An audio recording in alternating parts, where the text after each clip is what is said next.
Nos Lifiennes, nos Lifiens, bienvenue dans ce nouveau numéro de Super Play. Aujourd'hui un Super Play qui va être assez rigolo car le jeu s'y prête, il s'agit de Gokujo Parodius et pour cela je reçois Yas.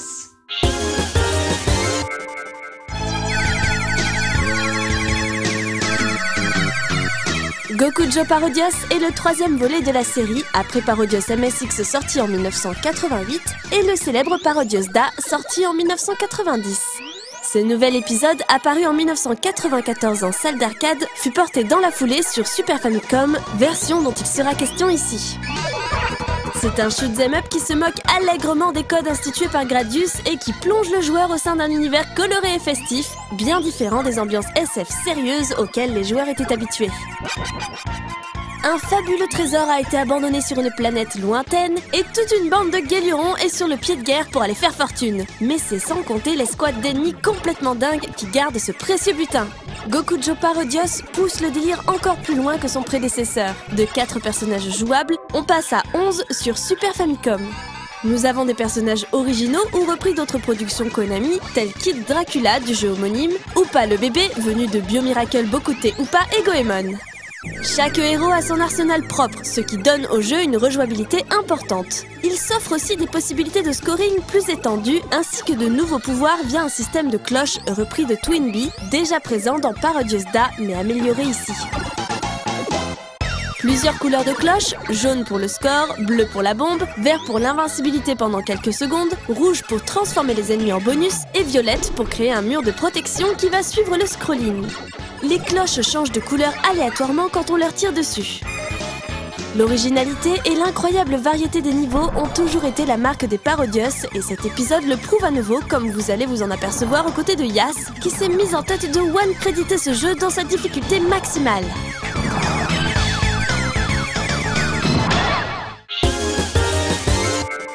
Yas, bonjour, merci d'avoir pris le train pour être venu nous voir de nouveau. Merci à vous de me recevoir encore. Dis donc, la SNCF est sponsorisée par cette émission. Non, oui, non. Je dis ça parce que j'en reçois très peu de Parisiens et ça me fait beaucoup de peine, amis parisiens. Venez me voir.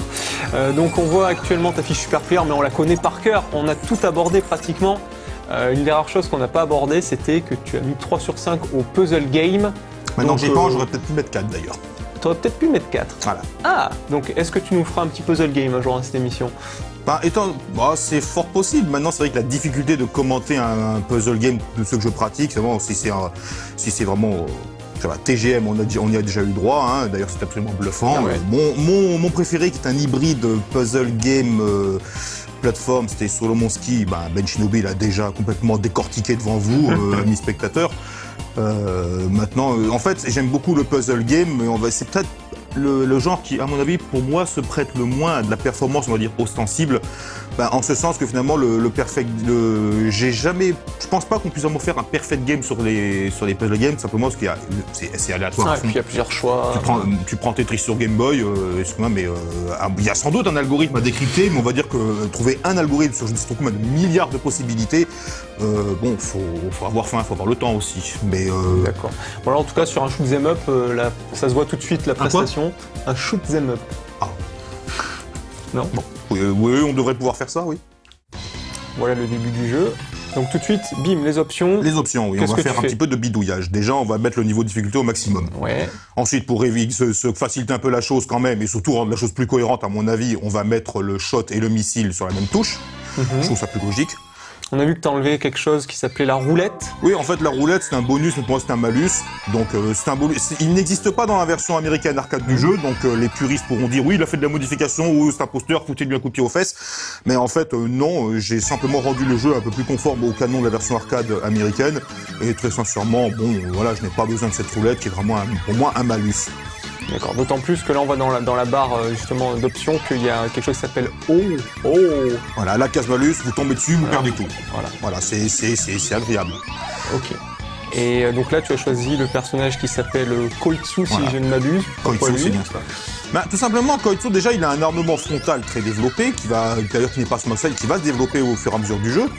Mais surtout, il a un bouclier très particulier pour jouer le jeu en niveau de difficulté maximale, va pour moi être carrément fondamental, capital, et va me permettre quelques audaces que je n'oserais pas avec les autres personnages. D'accord. Voilà. Et comment ça s'appelle les petits koetsu qui tombent, t'appelles ça comment? C'est les missiles, c'est le missile. Un missile, d'accord. D'ailleurs, tu vois le missile qui est animé avec un parachute pour la chute qui court. Quand il se fait toucher, une animation de mort.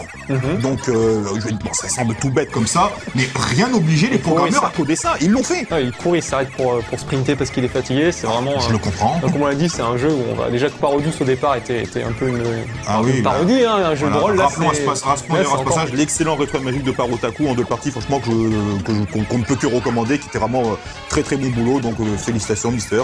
Bravo. Tout à fait. Sur Noco, comme d'habitude. Alors, le premier niveau, en fait, qui se joue au son, vous avez tous reconnu, de Swing the Mood, In the Mood de Glenn Alton Miller. Ah, car Parodius, c'est la parodie, mais aussi de la culture. Alors là, il y a un petit délire avec les cloches, comme tu le vois, elles ont une valeur exponentielle, une valeur progressive. Quand on les prend toutes, la première fait 500 points, la deuxième 1000, la troisième 2500, la quatrième, et ensuite 10 000. Par contre, il ne faut pas en rater une seule. Donc c'est pour scorer, on peut faire ça. Maintenant, il y a des cloches d'autres couleurs. Parce que ton objectif, c'est un objectif scoring sur... je vais à nouveau... Bon, assumons jusqu'au bout. Pas vraiment. Là, en fait, je l'ai mis au niveau maximum, le jeu, donc je vais tenter de faire ça en une vie. Moi, personnellement, je suis à sacro-sainte de séparation clearer-scorer. Je me mets vraiment dans ceux qui aiment finir les jeux. Maintenant, dans ce genre de shoot'em up très ancien, la survie et le score étaient parfaitement liés, ce qui n'est plus le cas avec les maniques d'aujourd'hui et les systèmes de score extrêmement poussés. Quiconque pense à Pro Gear ou à Domopachi Daifukatsu aura parfaitement raison. Moi, en fait, moi je me prends pas la tête, c'est plus je vais loin, plus je score, je suis basique. D'accord. Et là, on arrive au premier boss. Le premier boss qui est, le panda qui danse. Je joue en niveau de difficulté maximale cet ennemi, donc ce boss lance plus d'ennemis, les balles sont plus rapides, la pauvre Super Famicom, à cause de moi, elle est un petit peu sur les rotules, mais bon. Oui, parce que tu joues pas la version arcade. Non, je ne joue pas à la version arcade, car je trouve la version Super Famicom, déjà, je trouve que le son est bien mieux restitué. La version arcade est excellente, et les portages de la version arcade, notamment sur Saturn, sont vraiment très très bons. Mais on va dire que moi, j'aime beaucoup les musiques dans Parodius. De toute façon, la musique dans Parodius, c'est une identité de la série, tous ces airs classiques, pop, ça, remixés avec une sauce poète, flonflon, un éclat de génie, c'est un éclair de génie, les musiques dans Parodius. Elles sont beaucoup mieux restituées, mais surtout, en fait, tu te souviens, l'endurance, j'aime beaucoup ça. Oui. Et il s'avère que la version arcade de Gokujo Parodius, en fait, il n'y a pas de second loop. C'est étonnant, alors que là, normalement, les shooters de chez Konami, comme Gradius, en fait, recommencent à l'infini. Gokujo Parodius, non. Alors bon, comme moi j'aime bien jouer l'endurance, là j'ai mis en un loop et en niveau de maximal, mais on va dire que comme j'aime bien durer, en fait j'ai fait la version arcade, mais c'est clairement sur la version Super Famicom que je me sens mieux et que c'était peut-être plus digne d'être présenté ici, je pense. Okay. On a passé le premier niveau, en fait, comme dans tous les Parodius. Et t'as toujours pas pris le bouclier? Non, j'ai toujours pas pris le bouclier, mais je vais l'avoir. En fait, j'ai pris la gestion de l'armement automatique, ce qui fait que le jeu va m'obliger d'avoir d'abord les missiles, et ensuite mon tir, c'est-à-dire là le multi-way shot, mais au maximum. Il y a une case sur la le bouclier qui ressemble à un préservatif. Une capote anglaise, Après, sortez couvert, jouez couvert. Donc, et qui est un bouclier vraiment, mais qui encaisse à fond, quoi. Vraiment, mais sincèrement. Donc les petits jeunes, surtout, jouer couvert dans Gokujo Parodius, c'est vraiment c'est vraiment payant. Et en fait, maintenant j'ai mon armement tel que je ne veux plus le voir bouger. C'est-à-dire que j'ai le tir multiple, tu vois, qui balaye bien. J'ai mon bouclier qui couvre très bien aussi. Le seul truc, c'est qu'avec Koitsu, en fait, tu mets tout dans l'attaque frontale et sur le haut et le bas, mais tu as l'arrière de l'engin, du personnage, à découvert. Voilà, complètement découvert. Donc, en fait, je vais vraiment jouer en frontal, quoi. Je vais prendre le moins de risques possible, même si sur un niveau, il y aura forcément du risque. Et là, en fait, petite... L'amour du risque. J'ai toujours détesté cette série. Jonathan et Jennifer. Oui, j'ai toujours détesté cette série. Donc non, mais t'es en train d'attaquer un chat, donc je peux pas regarder ces images atroces. Et pourtant, tous ceux qui me connaissent sont témoins. J'adore les chats, j'en ai 5 à la maison, que je salue d'ailleurs, après il n'y a pas de raison. Mais voilà. D'ailleurs, j'attaque un chat, mais je ne l'ai pas détruit. Ça va. Voilà, donc D'ailleurs, ce chat, il revient. En fait, il faut savoir, il y a quand même de l'autoréférencement, car ça, c'est une nouvelle version d'un boss qui était déjà présent dans le premier, Parodius Da. Et là, on va également... Avoue qu'il est mignon quand même. Ah bah oui, Voilà, en fait, on le poursuit. Vous avez reconnu la musique, hein, Stars and Strike Forever de Monsieur Tsuza, hein, l'hymne national de l'oncle Sam, version Parodius. Et là, regarde ce qu'on voit dans le fond du décor. On voit des pingouins et on voit au milieu un autre pingouin, malheureusement, que le pauvre, hein, il embêtera plus personne. Et ça, c'était le premier boss du premier niveau de Parodius Da aussi. Ouais. Donc tu vois, quand un éditeur peut se mettre de faire de l'autoréférencement sur une série aussi typée, c'est que bon, bah voilà, il a réussi son coup. Hein. Et là, on voit tes petits missiles. Tout à l'heure, ils avaient un parachute. Là, ils ont une petite bouée. Et là, ils montrent. À nouveau, c'est idiot, mais c'était du boulot de coder ça. Hein, rien n'obligeait les... Surtout, précisons qu'on a vu qu'il y avait beaucoup de personnages au début, un peu pour singer la mode du versus fighting qui, à l'époque, commençait à éclipser le shoot en tant que genre régnant en arcade. Mais chacun des personnages a un moment bien différent, qui sont autant de façons d'appréhender le jeu. C'est un jeu qui est d'une grosse jouabilité et d'une richesse absolument grandiose. Et ça aussi, c'est une signature de Parodius. Hein. C'est vraiment une série d'une richesse, mais... Bon, là, je vais tenter de scorer à nouveau de prendre toutes les cloches jaunes. Il faut préciser que les cloches jaunes, quand on les prend toutes, on peut maintenir une sorte de chaîne. Là, j'en ai bouclé une, donc voilà, c'est fini. Ça retombe à 500. Voilà, mais bon, peu importe, hein, c'était juste pour le... c'est pas ton objectif? Non. Là, le champ, on peut le détruire, mais là, bon, au niveau de difficulté maximale, il est surtout très résistant, donc je vais essayer, mais bon, bah, trop tard, mais ce n'est pas bien grave, tant pis. Hein. Après tout, ça montre bien à quel point j'aime les chats, de toute manière. Et là, on va arriver donc au boss. Il faut préciser une chose.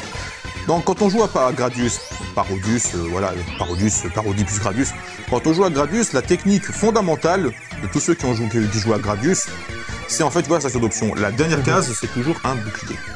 Il faut toujours faire en sorte que la case bouclier soit en surveillance. Comme ça, quand tu perds ton bouclier sous le feu ennemi, tu peux tout de suite, c'est assez rapide, le réactiver. Et là, il s'avère que même en réglage automatique, il se réactivera tout de suite. Voilà. Seul souci, c'est que... c'est bien. Mais prendre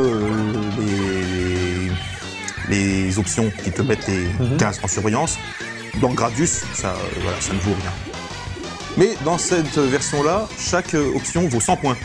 Donc tu as toujours la patte de la carotte du score, et finalement, en fait, je prends ça pour faire du score sans savoir pourquoi, parce que c'est pas l'objectif, mais ça me dispense de cette technique de sûreté qui est toujours le bouclier en surveillance. Donc bon, bah là, pourquoi Là, on a Ariel, la petite sirène, en deuxième boss, qui, en fait, ses attaques sont assez simples. Hein. Elle te lance son rire à la figure. Ceux qui parlent japonais pourront plus dire ce que ça veut dire. Je ne sais pas. Voilà, mon japonais est très rudimentaire, je ne vous le cache pas. Et bon, bah après, sinon, c'est pas un boss très difficile. Sauf que son rire est résistant et qu'il y a parfois une ou deux balles suicides qui s'y glissent. Et bon, bah après, sinon, c'est assez visible quand elle prépare sa queue pour vous envoyer un bon coup de queue. C'est assez visible, ça peut s'esquiver assez vite. Et voilà. On arrive au troisième niveau, qui est une reprise un petit peu acidulée en bonbons du niveau 3 de Gradius 3. Bon. Et là, en fait, regarde bien, ces deux oiseaux-là, en fait, ce sont des reprises du boss du niveau 2 de Parodius Da. Cette fois-ci, c'est un ennemi. Il vous lâche toutes là. Imagine-toi sous le feu de ces ballons, je vais quand même essayer de scorer. Bon, j'ai quelques cloches à 10 000, mais bon. Mais on va dire que, en fait, si on veut vraiment, à mon avis, scorer et faire que des cloches ennemies sans casser sa chaîne, il faut détruire qu'un seul de ces oiseaux-là pour en obtenir 5. Quand tu as 10 cloches à gérer avec tes ballons qui arrivent par en dessous, bon, maintenant, à nouveau, l'objectif de ce jeu, c'est pas... J'ai déjà fait des runs de scoring, mais en niveau de difficulté maximale, là, on joue en 7, par définition, c'est en niveau 4. Là, c'était vraiment pour faire pas de la survie, donc à la rigueur, bon, c'est un peu embêtant, c'est toujours joli de faire un beau run de survie avec un petit peu de score par-dessus, mais bon, allez, disons tant pis. Et là, tu vois, j'ai trop encaissé, j'ai perdu mon bouclier. Donc maintenant, il va falloir que je recolle. Mais note, c'est un bouclier que je traînais depuis le début, depuis la moitié du niveau 1, du jeu niveau 3. Donc tu vois un petit peu à quel point est-ce qu'il est quand même résistant. Et là, maintenant, il va falloir que je récupère suffisamment de balles, voilà, ce qui est le cas. Et je suis de nouveau protégé par par Saint-Manix. Voilà, mon petit capuchon de chaos. Enfin, mettez-en, quoi. Et on arrive à ce niveau-là qui finalement n'est pas spécialement difficile, il reprend une bonne idée de design d'ailleurs. En fait, il faut détruire, dans Gradius 3, c'était des monticules de terre qu'il fallait détruire, qui étaient, évidemment, il y avait des bombes et des rochers dedans, histoire de te mettre la surprise. Là, en fait, c'est du gâteau. C'est du gâteau avec, toi, des petits ennemis cuisiniers, voilà, des petits ronds, voilà. Sauf que dedans, il y a ces espèces de cubes là qui sont indestructibles et forcément, s'ils te tombent dessus, voilà. Donc, mais à nouveau, c'est pas encore trop dur. La pire bêtise à faire dans ce niveau, ce serait de rester trop en bas. Parce qu'on reste trop en bas, c'est là qu'on est vraiment le plus exposé. Là, voilà, il y a la petite cloche à 2500. Mais là, tu vois, en fait, si je reste bien sur le haut, et à nouveau, avec tous les sprites, tout ce qu'il y a, parce qu'il y a le sprite de chacun de mes tirs, les sprites de ces missiles, avec la mission ça, ben, la pauvre Super Famicom, effectivement aussi, on va dire que après ça, elle ira prendre un congé maladie, quoi. Mais bon, pour l'instant, voilà. Alors, à nouveau, j'ai détruit un de ces oiseaux-là. Je vais essayer de scorer un minimum. À nouveau, bon ben c'est bon, j'aurais essayé. On a des bombes, dès qu'on les touche, le compte à rebours s'enclenche, donc mieux vaut pas rester à côté. Mais ça, imagine-toi, là encore, je reste sur le côté et je détruis ce que je sais où sont les ennemis cachés derrière le gâteau. Mais imagine-toi si tu es trop avancé et que tu tires sur le gâteau pour simplement défrayer un passage. Là, si t'as pas vu qu'il y avait un ennemi au-dessus, paf, allez, au revoir, merci. Là, en fait, là vraiment, il est abordé de façon très, on va dire, très posée, très préventive. Bon, on n'a aucun intérêt à prendre du risque. Hein. Prendre du risque, ça aurait été bien pour speedrunner, mais speedrunner du shmup, je vois pas trop l'intérêt. Là, on a vu que voilà. l'espèce de truc qui tombe est passé sur ton pied, pour ne pas dire autre chose. C'est quoi la hitbox de ce vaisseau? Bah, la hitbox du vaisseau, en fait, c'est le personnage. Le petit personnage bleu. Et quant au bouclier, ben, en fait, il encaisse beaucoup. Et il est même tellement efficace qu'il y a des fois, quand il encaisse un impact, et si on ne voit pas d'impact longtemps après, il va reprendre une forme un peu plus convexe, un peu plus... Ouais, d'accord. Là, je fais pas de dessin. Et il va pas forcément regagner donc des points encaissés, mais il va regagner de l'étendue. C'est pour ça que là, ce gros bloc qui va tomber sur le bouclier, en fait, l'a un peu entamé, mais voilà. Un boss, par contre, qui est particulièrement vicelard. C'est une parodie de Big Core de Gradius 3, sauf que là, il a des jolies lèvres et deux cornets à crème. Et en fait, bah, tu vois, exactement comme les Big Core de Gradius 3, il va lancer des lasers coudés qui vont faire des angles, soit à angle droit comme on a vu, soit à angle aigu où c'est beaucoup plus serré. Il faut détruire les trois personnages qui soulèvent voilà, qui ont l'air un peu idiots. Le seul truc qui est vicelard, c'est que tu vois, en fait, c'est pour ça que je bouge en haut, en bas avec lui. Déjà, j'ai pas de mon bouclier parce que je l'ai collé de trop près. Mais tu vois, quand il aborde un gros sourire, c'est qu'il va essayer de te broyer sur l'écran. Et en fait, il n'y a pas d'algorithme, c'est parfaitement aléatoire. D'accord. C'est pour ça que toi, quand il bouge ça, moi, je bouge avec lui, voilà, un petit tango. On danse un petit tango ensemble, une petite valse. Et tu vois, là, ça passe juste, mais. Et c'est un boss, en fait, il a des schémas d'attaque à décrypter, mais en fait, quand on ne sait pas quel schéma il va te sortir, est-ce qu'il va te sortir le laser à angle droit, le laser à angle aigu, est-ce qu'il va essayer de te broyer, ou simplement... S'il y a des fois, t'entends, il se balade comme ça, il sourit, il ne broie même pas. Il joue avec toi, le salopard. Ah, il sourit. Là, il sourit, mais là, tu vois, il a souri, mais pas pour moi, pas pour me broyer. Il a souri, mais en même temps qu'il souriait, il a sorti ses bras, il a joué avec ses cornets à crème. Bon. Et finalement, bah, c'est comme ça que je l'ai eu. Maintenant, il faut vraiment le coller, bien le coller, mais il a un cycle d'attaque... J'ai envie de dire que ce boss, c'est pas du gâteau. Voilà. Merci. Allez, le niveau 4. Alors, le niveau 4, bah, je le commence sans mon bouclier. Oui. Bon, pour l'instant, ça va. Alors, je note, regardez en haut, j'ai quand même pas mal de vies qui sont arrivées. Dans Goku Joe Parodius, on a des extend au score. C'est-à-dire que d'abord, on a un extend à 20 000 points. Et ensuite, tous les 100 000 points, c'est-à-dire, voilà, on a d'extend. Bon, alors tu comprends pourquoi l'intérêt d'entendre de choper des cloches à 10 000, ça peut même te faire des vies en plus. Mais à nouveau, et ça, au niveau aussi également, je voudrais poser la question au spectateur de live, c'est une question que je me pose souvent, notamment avec mon collègue Boss, que je salue à nouveau. Pourquoi, quand on décide de se faire un jeu en une vie, on essaie quand même de choper tous les one-up et de se faire de l'extend? Ça, franchement, on n'a jamais su. Mais enfin bon, là, j'ai pu récupérer mon bouclier et on va entamer un autre niveau. Bon, bah, après le niveau crème pâtissière et tout ça, on va travailler par beaucoup de Joe Parodius, va vous aider à réviser un petit peu votre code de la route. Le niveau high speed level. Alors déjà, vous connaissez la musique derrière. La musique derrière, l'ouverture de Guillaume Tell de Rossini, mais joue un peu plus vite, c'est comme dans Orange Mécanique. Et là, en fait, là, à ce niveau-là, clairement, le score, je m'en fiche. Ce niveau-là est extrêmement vicieux. Bon, bah déjà, les pentes, elles te sont annoncées, ils sont réglo avec toi, mais elles sont très serrées. Et tu es attaqué par l'arrière. Et ça, les ennemis qui attaquent par derrière, avec les missiles auto-guidés, j'ai toujours eu une sainte horreur de ça dans les shoots. Mais bon, ce qui fait que là, en fait, pour être sûr de ne pas me faire avoir, je vais faire en sorte que la partie supérieure de mes tirs détruisent les ennemis en haut, et que les missiles, qui va par contre, le spawn est tellement rapide que ces pauvres missiles n'ont même pas le temps de me rattraper, ils tombent. Ah ouais. Donc, que ce soit eux qui détruisent les ennemis qui attendront par derrière. Alors, on a tout, on a des jolis oiseaux, des jolis poussins, des poussins qui ont des casques de R2D2. Et bien évidemment, tu as le code de la route. Ah, là, on comprend bien, là on comprend ce qui va se passer. Voilà, avec un petit code de la route et tout ça, et toujours cette musique. Alors, une musique que j'aime énormément, et bon, bah voilà, quand je suis dehors, j'ai rien à faire, c'est dans mon MP3, donc je m'amuse et je rigole tout seul, et j'en me prenne pour un con dehors, mais c'est pas grave. Et là, bon, maintenant, fini les attaques par derrière, mais maintenant, il va falloir, gérer 3 nouvelles attaques. Attention, chute de pierre. Ah, il y a les panneaux, hein. Je veux dire, on révise son code de route. Chute de pierre, on a passé ça. Maintenant, passage d'animaux sauvages. Et là maintenant, attention, une attaque, mais qu'est-ce qui va nous faire? Attention. Ah, on sait pas trop. Voilà. C'était annoncé. C'est d'une débilité avérée, mais seulement c'est une attaque vraiment qui est vraiment pénible, car en fait, si tu veux, il y a plusieurs façons de faire arriver ces points d'exclamation selon le positionnement que tu as de ton vaisseau. Et moi, j'ai une façon assez risquée, mais au moins quand je me case en haut de l'écran, je passe. Mais c'est vrai que si tu réagis pas, en fait, quand le premier tu vois tomber, tu peux esquiver, mais les deux autres, en fait, peuvent tomber tous d'un seul coup. Et là, donc c'est un gag. Moi, c'est un gars qui m'a beaucoup fait la première fois, mais en fait, il m'a fait rire, ça m'a pas oublié qu'il venait de m'avoir quand même. Bon, et là, c'est bon, on a passé le stage autoroute, voilà, c'est bon, hein, grâce à ça, on a réussi son permis de conduire, et on va affronter le boss. Alors, le boss, à nouveau, je sais pas trop ce que c'est, hein, mais alors, à nouveau, le principe est le même. Bon, les missiles sont assez résistants, mais bon, vu que j'ai un bon armement, je peux les détruire, mais c'est très risqué. À nouveau, tu vois, c'est un gros sprite, donc la pauvre Super Famicom, mais je suis en train de l'essouffler, franchement. Tu comprends, elle me porte sur son dos, vu ma masse, je la comprends. En fait, le but, c'est de détruire ces trois. C'est peut-être un feu de signalisation. Je sais pas au Japon comment sont les feux, si c'est comme ici, mais enfin bon. On comprend pas trop. En fait, tu vois, il y avait trois trucs pivotants qui protégeaient chacun de ces trois phares, le bleu, le vert cacadois là et le tout en bas que je viens de détruire. Et en fait, il s'agit juste de détruire ça. Une fois que tu as détruit les trois, tu passes. Le problème, c'est qu'il faut vraiment être rapide pour ne pas te faire coincer, tu vois. Là, imagine-toi, c'est vraiment coincé que tu as les missiles qui arrivent dessus, ça peut être pénible. Mais à nouveau, comme j'ai bien anticipé le truc, hop, c'est bon et j'ai passé mon permis de conduire. Bravo. Merci. Si tu veux monter en voiture avec moi, je te le conseille pas quand même. Ouais, t'es plus sur une enveloppe que dans une voiture, mais... Sur un avion en papier, voilà, un petit bonhomme en mousse qui me fait penser aux sculptures de Giacometti quand je vous disais que c'était culturel. Bon, et là maintenant, en fait, niveau spécial. C'est un niveau plus ou moins bonus. Rappelez-vous, dans Parodius Da, on avait le Moai Warship, appelé Capitaine Kebab. Et en fait, dans Goku Joe Parodius, il revient prendre sa vengeance. Il a pas aimé se faire refaire le portrait dans le premier, et là il prend sa vengeance, mais il a une attaque, il a un système d'attaque un peu plus poussé. Là, il arrive par l'arrière, et il y a des, en fait, bon, c'est à nouveau une fois qu'on sait par où il passe et comment l'aborder, ça passe très bien. C'est surtout le boss qui va poser problème. Mais en fait, c'est un niveau qui a été repris du premier, qui revient prendre sa vengeance.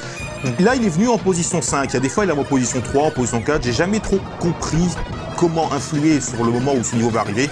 Il viendra tôt ou tard, de toute façon. Hein. Je l'ai jamais eu avant le niveau 3, mais je l'ai jamais eu après le niveau 5. Donc là, je l'ai eu en dernière position, je sais pas pourquoi. Il y a peut-être une histoire de scoring ou de nombre de cloches recueillies. Enfin, j'en sais rien, et après tout, peu importe. Mais bon, ça aurait été bien de pouvoir prévoir son arrivée, parce que l'aborder sans un bon armement, là par contre, là, il me fait un gros sourire. Alors déjà, d'une violence, voilà, il faut lui arracher la tête. Voilà, c'est violent comme jeu, hein. Mettez un moins 12. Hein. Et ensuite, là, en fait, comme tu vois, il se balade un petit peu, il faut se positionner en bas, à gauche de l'écran. Où que tu sois ailleurs, tu perdras une vie, tu te feras broyer. Voilà. Par contre, je n'ai toujours pas de bouclier. Tu vas me dire, je suis à côté du shield, il me faut encore un. Mais elle arrive toujours pas. Et comme je joue au niveau du difficulté maximum, là, tu vois, il lance certaines attaques. Heureusement qu'on peut détruire ses anneaux, mais ce sont des flots continus. Donc, avec des ennemis qui arrivent un peu plus rapidement, mais à nouveau, la pauvre Super Famicom, elle me dit pas merci. La voici, et tu l'as pas pris. Voilà. Et voilà, et je l'ai pas pris. Et là, j'en avais d'autres, mais c'était une bleue, donc c'était même pas une rouge. En fait, les capsules bleues, en fait, tueront toutes les ennemis à l'écran, mais là, tu comprends que ça n'avait aucun intérêt. Et là, je dois me farcir les deux derniers ennemis de ce niveau qui ont des attaques plutôt calculées et sans bouclier. Bonjour le stress. En fait, pour détruire cet ennemi-là, en fait, dans Parodius Da, c'est une simple tourelle, mais là, comme tu vois, elle te charge et elle t'attaque. En fait, donc, si tu fais des déplacements à l'écran, ça passe son point faible, c'est les deux espèces d'antennes qui tournent au-dessus de sa tête. Quand elle prend un shot, les yeux qui sortent. Mais bon, tu vois, à la rigueur, il faut pas perdre le rythme. En fait, à nouveau, c'est un tango qu'on lance. Un boss dirait une chorégraphie, moi je dis que c'est un tango. Je l'ai eu. Bravo. Voilà. Et la deuxième fin, le niveau là se termine, coupé en deux cette fois-ci, et il reviendra pas vous embêter dans GQ au Chevalier Parodius. Celui-ci, c'est bon, c'est réglé. Maintenant, il y a le boss. Le boss, c'est le même que dans Parodius Da. Alors c'est une tête de mouée géante, hein. Alors un androgyne, car j'ai jamais trop su si c'était une fille ou un garçon. Tu comprends, il y a que sa tête, il manque quelque chose pour que je vérifie si c'est un homme ou une femme. Et voilà, la difficulté c'est qu'elle va tirer ces projectiles-là, et tous les 4 projectiles, tu vois, elle va lancer un projectile beaucoup plus long, et c'est pour ça que je vais faire en sorte de pas trop bouger, parce que si je bouge trop, je risque de me faire avoir. Alors, ce qui est bien avec Quaitsu, c'est que les missiles sont très puissants, donc je peux les détruire. On peut même carrément s'en servir pour faire un peu de score si on veut. C'est déroutant ce boss quand même. Nous sommes sur une chaîne tout public. Donc voilà, finalement c'est pas si difficile, mais sauf que là, tu vois, quand je suis attaqué vers le bas, il faut pas essayer de détruire tous les ennemis, sans quoi je risque de rester trop bas. Si je reste trop bas, eh ben, le boss il va me relancer un autre ennemi, et là je serai trop pris au court pour aborder ma remontée. Là en fait, là il ferme les yeux, oui il ferme les yeux. Parce qu'en fait, c'est de la self-destruct, je l'ai pas détruit assez vite, parce que j'ai essayé de jouer un petit peu avec aussi, hein, je te dis, j'aime beaucoup le tango, hein. D'ailleurs tout à l'heure je t'attends si tu veux. Voilà. Et là on arrive. Merci pour l'invitation. Je t'en prie. Là, voilà, nouveau niveau, et c'est là que finalement qu'on voit à quel point c'est. Alors, en fait, c'est que de la réactivité. On a des amis qui vont arriver de nulle part. Et là, ça va popper dans tous les coins. C'est festival, fête du slip avec un préservatif. Et comme tu vois, heureusement c'est annoncé, mais comme tu vois, ce niveau-là, il est très facile de s'y faire coincer. Parce qu'il y a des ennemis qui vont arriver de nulle part, bien sûr, mais qui vont te prendre en sandwich. Alors là, tu notes bien que ces espèces de trucs qui pivotent, quand on les shoot, ils vous donnent le nombre de tirs qui restent à leur attribuer pour qu'ils disparaissent. Évidemment, c'est impossible. Les vieux de la veille ont reconnu l'allusion, hein. L'allusion est un certain mythe du jeu vidéo dont je ne vous parlerai pas, ça vous forcera à aller chercher un petit peu pour vous, il y en a assez de tout faire. Par rapport à 256. Voilà, t'as tout compris. Hein. Un indice a également été repris pour Super Castlevania 4, mais bon, rien ne vous empêche de faire un petit peu de recherche aussi. La recherche en jeu vidéo, c'est intéressant. Et là, en fait, tu vois, la difficulté, c'est que vraiment, certes, les ennemis c'est annoncé, mais tu vois, ils arrivent vraiment très vite et te lâchent des balles. Donc c'est scripté ça ou... En fait, l'arrivée des ennemis est scriptée. Par contre, les projectiles, ils sont plus rapides et en fait, ils te prennent en cible. Donc tu vois, et si tu veux, l'arrivée des ennemis scriptés, oui. Par contre, les projectiles, il y a quand même un minimum de réactivité dedans, quoi. Et le pire moment du niveau, c'est ça. Je reste ici parce que j'ai un beau bouclier. Il y a ça. Et ça, franchement, si tu n'es pas bien armé, pas de bon bouclier, tu te fais enfermer. J'ai déjà essayé tantôt d'aborder ce passage-là en restant au milieu de l'écran. Et n'oublie pas que mon arrière est découverte. Il n'y a que devant que je suis protégé et bien protégé, norme française. Donc, préservatif NF, hein, tout quoi. Là, on a quelques petits ennemis qui arrivent, histoire de vous charger un petit peu. Les aficionados de Gradius reconnaîtront vraisemblablement certains ennemis. Là, on reconnaît le boss du niveau cristal de Gradius 2, qui est également revenu dans le boss rush de Gradius 3. Voilà, donc en fait, ce qui est bien, c'est que vraiment, les Parodius, c'est tout un conglomérat de références et d'autoréférences à Konami. Là, par exemple, regarde les trois ennemis d'ailleurs qui clignotent un petit peu les à nouveau, la Super Famicom est vraiment, elle est complètement sur les rotules. Hein. Mais on a cet ennemi-là qui est un des boss récurrents, qui est un boss qui était venu dans Salamander et qu'on a revu dans Gradius 2 que le Rebours avait présenté.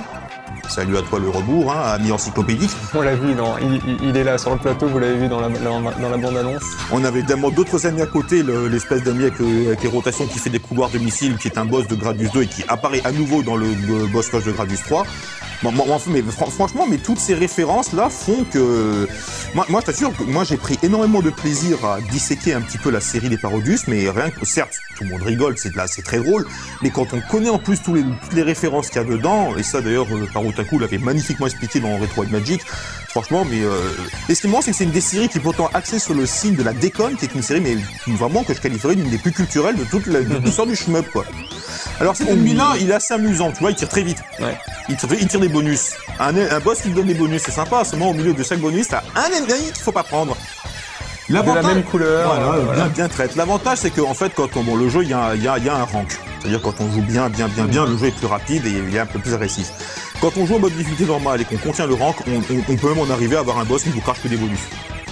D'accord. Le boss vous crache que des bonus. Alors oui, effectivement, on est dans Parodius, mais même dans Parodius, ça fait quand même un petit peu drôle, mais c'est amusant. Voilà, par contre, c'est vrai que là, tu fais attention quand même, parce que, certes, mourir sur un boss comme ça colle un petit peu les boules. Tu vois, ce qu'il te lance, c'est assez rapide, mais en fait, c'est la surprise. Donc, il faut faire attention. Et là, on voit dire bonjour, il va s'écraser au loin. Et on a fini ce niveau-là. Par contre, on a beaucoup déconné, mais c'est quand même un niveau, il faut vraiment être sur le qui-vive en permanence. Ça n'a pas été facile. On rigole, mais c'est dur quand même. Voilà, on l'a eu. On va arriver au pénultième stage. Alors, je sais pas si tu te souviens d'Isidore et Clémentine, tu sais, dans Croque Vacances. Tu aimes les lapins ? Oui. Et tu te souviens dans les Monty Python, tu sais, le lapin qui garde la grotte de lapin Vorpal, là. Hein ? Ah. Même ce lapin des Monty Python, c'est rien par rapport au lapin que tu vois dans ce niveau-là. Bref, là, si t'aimes le lapin, tu vas te servir. Moi, personnellement, le lapin, alors je m'excuse auprès des végétariens qui regardent, mais moi, le lapin, c'est surtout en civet que je l'apprécie. Alors attention, parce que le président de la chaîne est fan de lapin. Ah mais moi aussi, sauf que moi je l'ai mis en cocotte quoi, à la moutarde, en sauce au vin. Voilà, bon. En fait, déjà tu vois ces lapins robotiques là sont très difficiles, ils encaissent, ils encaissent. À nouveau je suis très bien armé, faut le reconnaître. À nouveau comme dans beaucoup de shmups de cette époque, un bon armement fait toute la différence. Là bon, je vais me débrouiller pour retrouver mon bouclier, ce qui ne saurait tarder. Mais là on a des lapins qui arrivent par devant, par derrière, c'est un désordre total. Et tu vois en fait ces lapins quand ils arrivent, ils ont quand même la fâcheuse tendance de cracher une boule rapide en ta direction, ce qui fait qu'il faut contenir leur arrivée, c'est les amis les plus dangereux, alors que pourtant jamais ils ne sont en face de toi en position de te rentrer dedans. Mais c'est ce qu'il y a de pire dans ce niveau-là. Alors, et on n'en a pas parlé, mais si tu perds une vie, tu reviens à poil, comment ça se passe? Tu reviens à poil, seulement le jeu est généreux, il y a 4 cloches qui vont apparaître. D'accord. Ce qui fait qu'en fait quand on perd une vie, moi ce que je fais quand je perds des vies, en fait, il y a plus de 4 cloches, il y a une cloche bleue qui va apparaître, c'est-à-dire une cloche bombe, donc je fonce dessus, j'enclenche une bombe tout de suite, et il y a une cloche verte qui va apparaître, qui te rend vulnérable, ce qui fait que après je me rends vulnérable. Ça te permet une reprise. Comme il y a le ranking, le jeu... Oui, tu baisses un peu d'un rang, c'est-à-dire que les projectiles sont moins rapides. Non, c'est pas insurmontable. Maintenant, vous comprenez bien que là, l'objectif, je suis en niveau de difficulté maximale, je voulais faire en une vie, là, je perds une vie, c'est bon, reset en espérant que la manette sera solide, qu'elle ne finira pas au sol. Ne nous raconte pas la fin tout de suite. Voilà. C'est peut-être un gros fail qu'on va faire aussi, c'est pas modus, qui vous prouve, En tout cas, à ce niveau-là, comme tu vois, les lapins qui arrivent par l'arrière, et surtout ces ennemis qui arrivent, en fait, ils sont jamais très nombreux, mais les balles qu'elles te lancent, tu vois, forment des tronçons aimantés qui peuvent te coincer. Ces gros marteaux, évidemment, les gros marteaux auxquels on fait les pains ou bouleries, je sais pas trop. Le thème musical de ceux-là, je ne suis pas arrivé à l'identifier. J'ai cru comprendre que c'était un espèce de mélange pot pourri d'air folklorique japonais. Je ne pourrais pas en dire plus. Et bon, c'est quand même un niveau qui manque beaucoup de position. Et là, voilà, un passage pénible. On a un ennemi un peu plus résistant, le seul lapin qui est vraiment en position de te frapper de force. Mais en fait, on a tout un flux infini de lapins qui arrivent et dès qu'ils sortent, ils te tirent dessus. Là, à nouveau, c'est serré. Et bon, j'ai quand même pas non plus oublié quelques velléités de score. Je vais tenter de tout choper à 10 000. Est-ce que je vais y arriver? Ça commence mal. Non, c'était pas grave. Mais bon, après tout, peu importe. Voilà, je suis quand même arrivé à remonter une chaîne à 10 000. Mais bon, on a passé ce stage. On a passé le stage avec les lapins. Maintenant, on a un boss. Alors, ce boss-là, à nouveau, c'est que du positionnement. Il faut d'abord commencer par lui enlever son masque. Ensuite, si ça avait été un chat, on aurait pu dire que c'est une geisha, mais c'est un lapin. Voilà. Un lapin, donc, ou une oui, c'est vrai. Pour le lapin, on peut dire lapine. Pour le lièvre, on dit une hase. Voilà, là vous le saurez. Voilà, bien sûr. Il est parodius. En fait, maintenant, comme on le voit, ce boss, on voit clairement, à nouveau lecture, c'est que de la position. Il faut faire en sorte que les lapins en néon qu'il t'envoie, que tu aies assez de passage pour te faufiler. C'est pour ça qu'en fait, ils vont prendre en considération ta position à l'écran avant de te foncer dessus. Et la dernière attaque, en fait, est une attaque très pénible en sinusoïde. Mais là, tu vois, je suis tellement bien armé que le boss, j'arrive à le finir, donc ça passe. Et à aucun moment, tu vas augmenter ta vitesse? Non. Non, j'ai une vitesse qui m'est largement suffisante, là, et puis à nouveau, tant mieux vaut avoir un niveau de vitesse peut-être réduit, mais c'est plus pratique pour la précision, je trouve, maintenant, je ne doute pas que certaines personnes auraient besoin de plus de speed-up que moi pour jouer, J'entends mon bouclier, car là, nous sommes au dernier niveau. Et là, le dernier niveau, ça va y aller sévère, mais surtout, la pauvre Super Famicom, là, c'est pas un arrêt maladie qu'elle va carrément donner sa démission après. Alors, dernier niveau qui se passe dans une boîte de nuit, voilà. Mais en fait, ce dernier niveau-là, on va le voir, tu vas me dire, j'ai un bon bouclier, tout ça, et en général, quand on joue à un shoot horizontal, on a souvent le réflexe de rester sur le bord gauche de l'écran pour tout détruire. Là, ça va être exactement l'inverse, car il va y avoir des ennemis vont arriver en masse tellement rapidement et tellement vite que je préfère les détruire le plus vite possible. C'est-à-dire, quitte à jouer tout au bord de l'écran, tu vois, la vitesse des projectiles, elle a quand même, voilà. Et d'ailleurs, là, tes missiles, qu'est-ce qui se passe là, en fait, ils sont dans une boîte de nuit, donc ils préfèrent la fête entre eux plutôt que venir m'aider, voilà. Ils ne viennent pas, ils ne me suivent pas. Donc, c'est fait que si je les lâche sur leur cible, en fait, c'est vraiment amusant. Si je les lâche sur leur cible, ils peuvent servir de bombes conventionnelles, mais ils ne serviront plus comme d'habitude à cavaler pour aller poursuivre les ennemis devant eux. Donc, faut aussi en tenir compte, j'avoue que, voilà. Et là, tu vois, je reste vraiment le plus proche de l'écran parce qu'il faut vraiment que je détruise tout d'un seul coup. Parce que là, la vitesse des projectiles et le nombre d'ennemis, est trop, c'est trop. Si je reste à l'autre bout de l'écran, évidemment, on a toujours quelques petites gâteries, des trucs qui arrivent de nulle part, derrière, devant, tout ça, voilà, Ensuite, le sol qui va me foncer dessus, le plafond qui va me tomber dessus. À nouveau, ça, ce sont des pièges qui viennent de Gradius 2, de Gradius 3, Bon, dans Gradius 2 et 3, c'est un peu plus sérieux, c'est de la tôle et tout ça. Là, c'est des néons, spotlight, soirée disco. Bon. Donc, mais le principe est exactement le même, c'est juste vraiment l'environnement qui est complètement décalé. Là, c'est un passage vraiment très difficile. C'est vraiment un passage, il faut vraiment tout détruire pour que les trappes d'ennemis ne vous en laissent pas trop, éviter le feu des ennemis qui arrivent et anticiper la position des tourelles. Tout en restant le plus possible pour éviter d'une part les attaques devant l'écran, c'est-à-dire tu vois, soit je me maintiens à l'arrière parce que là je sais que les décors vont un petit peu, et ça encore c'est encore de Gradius 2 et 3 hein, vraiment c'est presque du recyclage, mais c'est recyclé dans un univers tellement antinomique des jeux auxquels ça se réfère qu'on ne le voit même pas. On n'a pas l'impression que c'est de la redite, c'est pas du tout de la redite, hein, alors que pourtant ce sont des idées qui sont prises d'autres jeux, mais avec c'est dans un état d'esprit tellement festif, festif, je peux dire quand même, ce genre de niveau, il te colle bien les boules quand tu meurs. Mais là on voit, je suis quand même resté pas mal proche du bord de l'écran pour tout détruire d'un seul coup. À nouveau pourquoi ? Parce que la préservatif, la capote anglaise, je suis à court de synonymes, eh bien en fait permet, voilà. Ouais. C'est moins drôle dit comme ça. C'est vrai. En fait, permet tellement d'audace que, en fait, en restant collé à l'écran, tu encaisses et tu détruis les ennemis avant donc qu'il ait le temps de devenir trop dangereux, trop pressant à l'écran. Et à l'heure actuelle, c'est la seule façon que j'ai trouvé de passer ce level-là qui, au niveau maximal, est vraiment infect. Enfin, je l'ai passé plusieurs fois en perdant des vies, mais de randonnée, j'ai pu faire comme ça. Et là, une petite surprise. Voilà, on avait déjà eu le Captain Kebab qui était de retour. Et là, je vous présente Chinchilla Rika, la danseuse du Lido, qui était, on peut le dire, un des personnages emblématiques du Parodius Da de 1990, qui revient. Elle a un petit peu enflé. Et bon, comme d'habitude, il faut lui passer sous les jambes, éviter le spotlight qui tombe sur la figure. Ah oui. En fait, tout simplement, c'est une simple version parodique des araignées de Gradius 2 et 3, tout simplement. Dans Gradius 2 et 3, c'est des espèces d'araignées métalliques. À nouveau, bon. Là, j'ai pris une bombe et je l'ai lâchée parce que, de temps en temps, c'est pas toujours le cas. On l'a vu, mais on l'a vu à peine, parce que je l'ai lâché à un moment, il y avait un ennemi derrière qui a explosé, un pingouin qui a explosé. Et ce pingouin-là, imagine, il apparaît au moment où je passe sous la jambe, je me fais avoir. Là, pour regarder le missile là, la pauvre l'a écrasé. Même les missiles ont une animation de mort. Oui, quand elle leur marchait dessus. Regardez ça, regarde les pauvres, ils sont là pour s'amuser, ils se font broyer. Bref. Et là, en fait, la technique, il faut faire la même chose que sous ses jambes, mais là, passer sous sa tête, sauf que là, t'es pas obligé d'aller jusqu'au bout, hein, tu peux rester au niveau de son crâne et pas bouger. Là, au niveau des masques de collision, ça se passe comment? T'es dans son... Là, au niveau des masques de collision, c'est en fait, tu as donc forcément ses bras. Et sa tête. Mais c'est une espèce de couronne. Ce que les gens ont d'habitude sur les cheveux, je n'ai sur la tête là, voilà, cette chose que je n'ai plus, en fait ça passe. D'accord. Et voilà, après un petit passage de précision, voilà, on a passé la danseuse. Elle est invulnérable. La danseuse est invulnérable, oui, comme dans le premier. Hein. D'ailleurs, je crois que dans toutes les apparitions de Parodius, ce type d'ennemi était invulnérable. Alors que dans Gradius 3, sur Super Famicom, par exemple, les araignées métalliques, on pouvait les détruire si on canardait bien, quoi. Bon, c'était possible. Il fallait vouloir, mais c'était possible.